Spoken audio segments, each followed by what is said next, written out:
news from America includes these scenes of wild destruction when a hurricane hit the Atlantic coast. Atlantic City alone suffered damage estimated at over $4 million, and there were many people killed during the terrific storm which raged for a whole week from the West Indies to New England.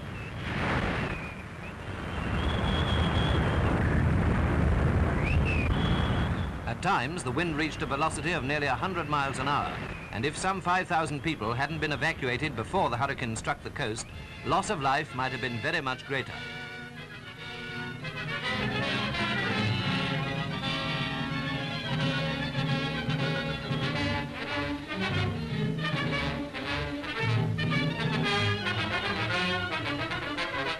Beach resorts on Long Island were very hard hit, and scores of pleasure craft were smashed or swept hundreds of yards inland.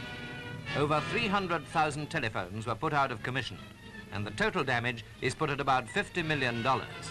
In fact, a really serious blitz, but nothing to do with V3, 4 or 5.